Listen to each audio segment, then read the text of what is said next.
Washington, CNN, a not yet released federal report on climate change finds that humans are already witnessing the effects of a warming globe, and the report's authors are fearing that the White House will intervene before it's published. The average temperature in the United States has risen rapidly and drastically since 1980, with the most recent years being the warmest of the past 1,500 years, according to a previous draft of the Special Science section of the National Climate Assessment published by the New York Times Monday.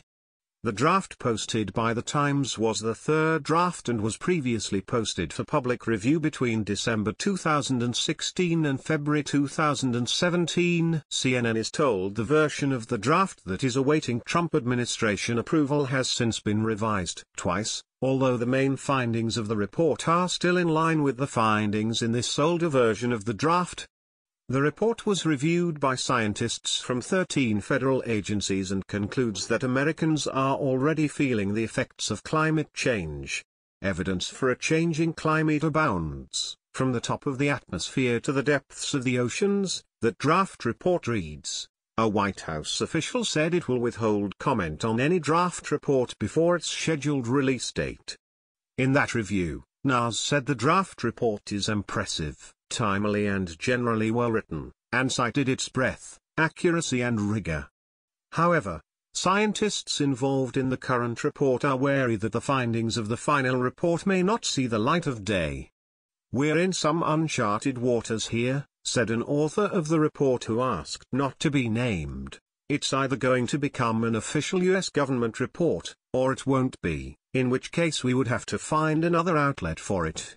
The author said that in gathering the report, their guidelines were to provide our best assessment to the present state of knowledge and literature on science itself.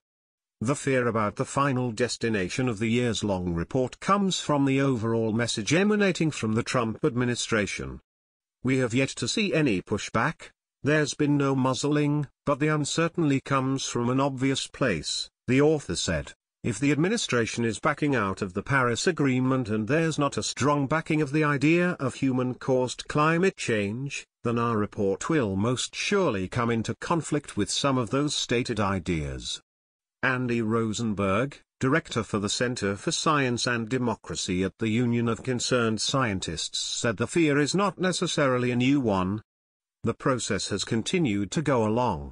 There hasn't been any change in the timeline of the process. But given the statements from the administration and from administration officials, there's concern that the report will either be edited or held back, he said. Rosenberg has been previously involved in authoring another part of the National Climate Assessment and said the threat to the findings is very real. They could hold back the report, they could in some way modify the conclusions. It's a government report, technically they have the power. Whether they have the right is the question, he said. The Global Change Research Act says there has to be a report, but the timing isn't mandated in the law. Correction. This story was updated to correct that the report was reviewed by scientists from 13 federal agencies.